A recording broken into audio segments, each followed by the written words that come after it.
آپ سن رہے ہیں کہانی .com۔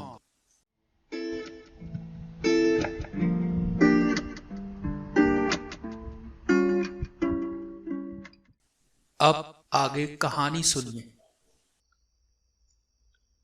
آثار قدیمہ کی کھدائی کرنے والی فرم نے جب مصر میں اپنے کام کا آغاز کیا تو اسے قطعاً مشکلات کا سامنا نہ کرنا پڑا۔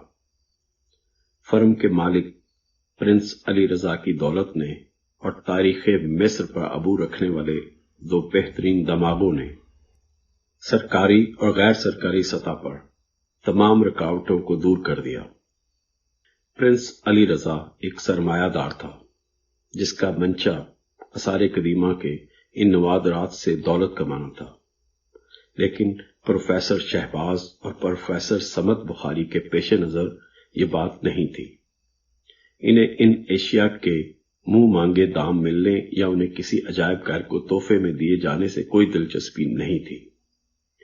وہ تو فراعنہ مصر کے بارے میں دنیا کی نامکمل معلومات کو مکمل کرنا چاہتے تھے اور ان کی یکے بعد دیگرے جانشینی کے درمیان گم گشتہ کڑیوں کو ملانے کے لیے کوشاں تھے۔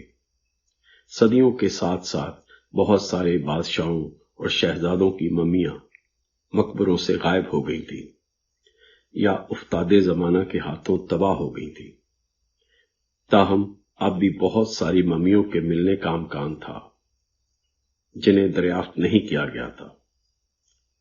شاہ سخمزے شیر تائی کا چست خاکی، جس کی لاش کو کفن چوروں نے ٹھکانے لگا دیا تھا، تھموتھوس چہارم بھی لاپتہ تھا، اور اس طرح بچپن میں ہی بادشاہ بننے والے توتن فالن کی ممی بھی عجائب خانوں میں موجود نہیں تھی۔ مقبروں کی لامتناہی تلاش، سورج کی جلسا دینے والی تپش اور اندرونی زہریلی ہوا بڑی جان جوکھوں کی باتیں تھیں۔ کوئی سر پھرا ہی ان کاموں میں ہاتھ ڈال سکتا تھا، اور اس میں کوئی شک نہیں تھا کہ پروفیسر شہباز اور صمد بخاری دونوں ہی سر پھرے تھے۔ پروفیسر شہباز نے اپنی لڑکی روشنی کو اپنا معاون بنا رکھا تھا، اور پروفیسر صمد بخاری نے کیمبرج سے فارغ التحصیل ایک پرعزم نوجوان کو جس کا نام علی اصغر تھا اپنا ساتھی بنا لیا تھا۔ اس ٹیم نے پرنس رضا کو بڑا آرام دے رکھا تھا، اور اب پرنس کا کام صرف اتنا تھا کہ وہ ان لوگوں کے اخراجات اور دیگر معاملات کا خیال رکھے۔ یہ چاروں افراد پرنس علی رضا کے احسان مند تھے۔ وہ اس کے شکر گزار تھے کیونکہ چاروں ہی کو عجائبات سے دلچسپی تھی، جبکہ پرنس علی رضا کے لیے موسم کی سختیاں برداشت کرنا ممکن نہیں تھا۔ وہ بہت کم وہاں آتا تھا جہاں آثار قدیمہ کی کھدائی کا کام ہو رہا تھا، اور اگر کبھی آ بھی جاتا تو فوراً ہی قاہرہ کی پرسکون طمانینت بخش ہواؤں میں لوٹ جاتا تھا۔ 10 ماہ کی شدید جفا کشی کے بعد اس ٹیم کو زیر زمین پتھر کا ایک زینہ نظر آیا، جو یقیناً دوسرے متلاشی مہم بازوں کی نظر سے اوجھل رہا تھا۔ پروفیسر شہباز اور صمد بخاری یہی توقع کرتے رہے کہ یہ کوئی نیا مقبرہ ہے، لیکن جوں جوں وہ کھدائی کرتے گئے ان پر ایک غیر متوقع انکشاف ہوتا گیا کہ یہ کوئی عام مقبرہ نہیں ہے بلکہ کسی عظیم تاریخی شخصیت کا مدفن ہے۔ 8 ہفتوں کی کھدائی کے بعد انہیں ایک بہت بڑا دروازہ نظر آیا، اور جب وہ اس میں داخل ہوئے تو وہاں گم شدہ صدیوں کی فضا ان کی منتظر تھی۔ سیلن زدہ ماحول، بوجھل ہوا اور گھٹن سے ان کا دم گھٹا جا رہا تھا، لیکن سچ بات تو یہ ہے کہ ان کے حوصلے بہت بلند تھے۔ وہ ہر قیمت پر فراعنہ کے گم شدہ شہزادوں کو ڈھونڈنا چاہتے تھے۔ مقبرے میں مدفون فرمانروا کے استعمال کی اشیاء، قیمتی پوشاکیں، اسلحہ، اجناس، نشست و برخاست کی جڑاؤ چیزیں اور زیورات، سبھی کچھ تھا۔ چاروں طرف زر و جواہر بکھرے پڑے تھے۔ دیواروں، کونوں، کھدروں اور فرش پر ان کے ڈھیر لگے ہوئے تھے۔ پروفیسر شہباز اور پروفیسر صمد بخاری یہ سب کچھ دیکھ کر سکتے میں رہ گئے۔ پھر ان کی فطری صلاحیت عود کر آئی اور وہ ان زیورات کی مدد سے تاریخ کی گمشدہ کڑیاں جوڑنے بیٹھ گئے۔ البتہ روشی اپنے حواس پر پوری طرح قابو نہیں پا سکی تھی۔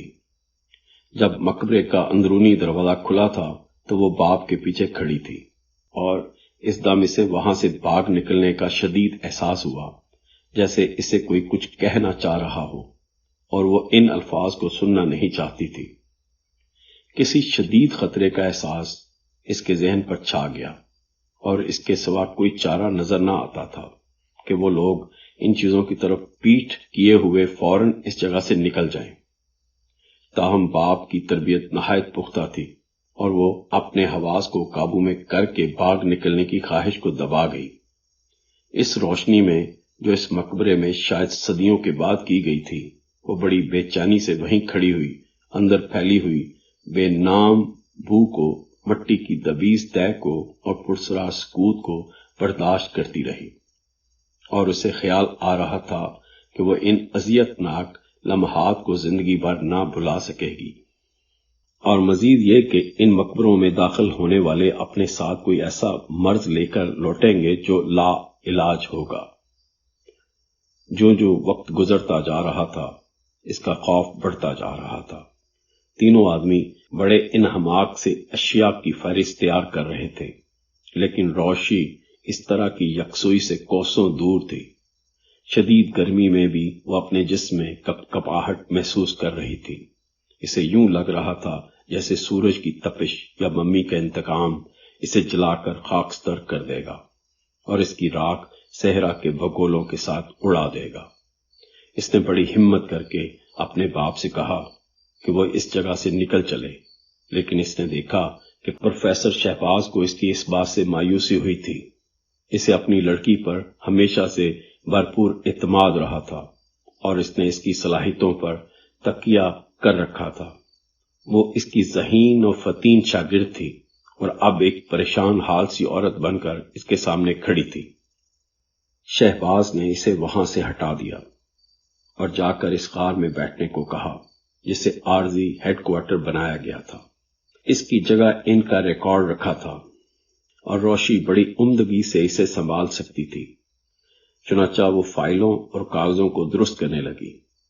شروع میں جب کھدائی جاری تھی تو اسے یہ جگہ بڑی رومانٹک لگی تھی، اور اب مقبرہ کھل جانے کے بعد اسے کاٹنے کو دوڑ رہی تھی۔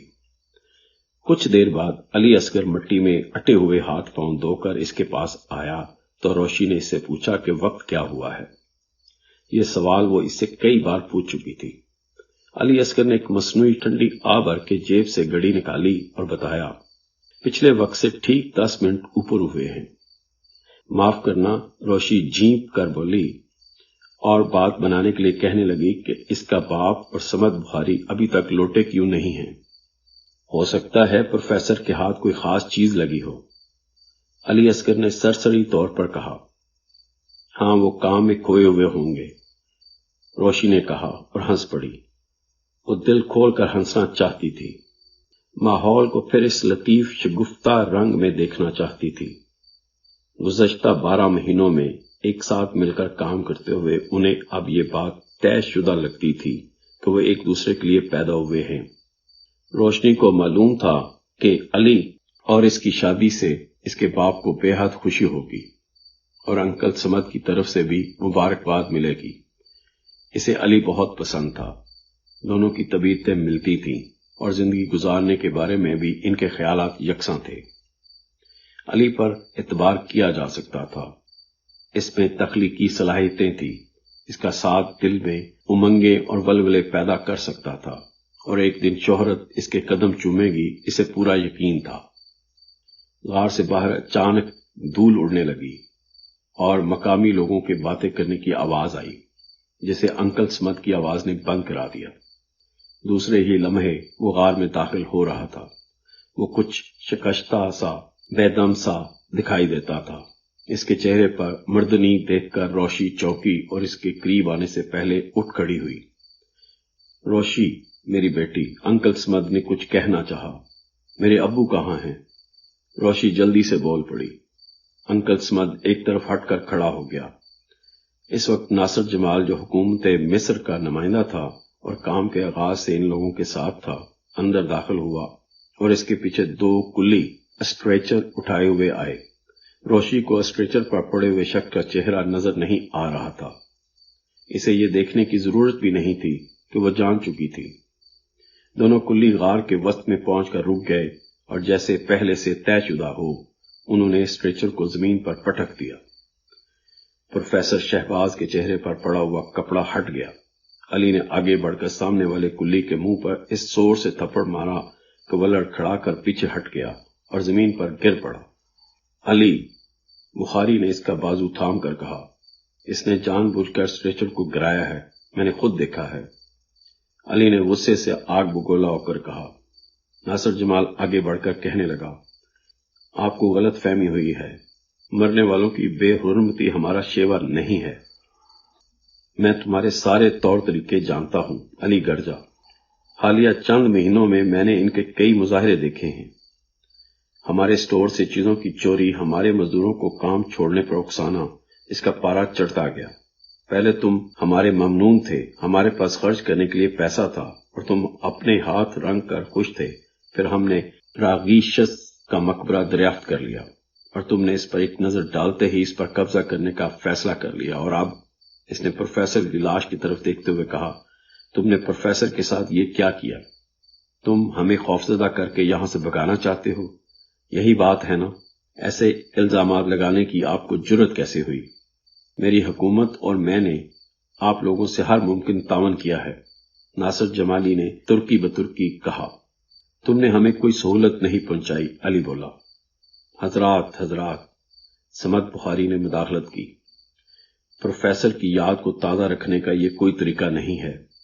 اس نے کلیوں کو اسٹریچر اٹھانے کا اشارہ کیا اور وہ سہمی نظروں سے علی کو دیکھتے ہوئے اسٹریچر اٹھا کر غاروں کے اندرونی حصے میں لے گئے۔ اس تمام عرصے میں روشی بت بڑی کھڑی رہی۔ میں آپ سے مطالبہ کرتا ہوں کہ اپنے الفاظ واپس لے لیں، ناصر جمالی نے کہا۔ ہم کل اپنا کیمپ اٹھا رہے ہیں، پروفیسر سمد بخاری نے فیصلہ کن لہجے میں کہا۔ ہم قاہرہ واپس جا رہے ہیں۔ وہ ناصر جمالی کی طرف گھوم کر اس سے بولا، لیکن ابھی یہاں آپ کا کام ختم نہیں ہوا۔ نوادرات اور اپنے تحفظ کے لیے ہم باقی کام شہر جا کر کریں گے، سمد بخاری نے جواب دیا۔ علی غراق کر بولا، ایسا لگتا ہے تمہارے حربے کارگر ہوئے ہیں۔ ناصر جمالی، ہم اپنا بوریا بستر سمیٹیں گے اور باغ کھڑے ہوں گے۔ تم باغ کر نہیں جا سکتے، ناصر جمالی نے زیر لب کہا اور اس کی آواز کہیں دور سے آتی ہوئی محسوس ہوئی۔ ممی کے مقبرے کے عذاب سے چھٹکارا ممکن نہیں ہے۔ ایک سرد لہر روشی کے رگو پے میں دوڑ گئی۔ وہ واہمہ بجلی کی طرح اس کے ذہن میں کون گیا جو متعدد لوگوں کی زبان پر تھا۔ فراعنہ مصر نے اپنی قبروں کو اندر سے موم لاکھ یا کسی دھات کے ذریعے نہیں بلکہ اپنی تباہ کن دائمی پوشیدہ طاقت سے بند کر رکھا ہے۔ یہی بات اس نے مقبرے میں داخل ہوتے وقت محسوس کی تھی۔ بکواس مت کرو ناصر جمالی، علی نے اسے ڈانٹا۔ موت ہمارا مقدر بن چکی ہے۔ ناصر جمالی نے سر یوں جھکا لیا جیسے دعا مانگ رہا ہو، میں بھی آپ کے ساتھ شامل ہوں کیونکہ میں آپ کے ساتھ ملوث رہا۔ ہمیں قبروں کی بے حرمتی کی سزا ہلاکت کی شکل میں ملے گی۔ کیا تم سمجھتے ہو کہ ان قصے کہانیوں سے میری آنکھوں میں دول چونکو گے تو؟ یہ دول نہیں ہے جس نے آپ کو دیکھنے سے محروم رکھا ہے، بلکہ اس کی وجہ آپ کا اندھا پن ہے، علی اصغر نے دھیمی آواز میں کہا۔ پھر بولا، راگیشس کا مقبرہ کوئی عذاب نہیں دے سکتا جمالی، اس میں ایک بادشاہ کی ہڈیوں اور اس کے ساز و سامان کے سوا کچھ نہیں ہے۔ اس دریافت سے فائدہ ہی پہنچ سکتا ہے، نقصان نہیں۔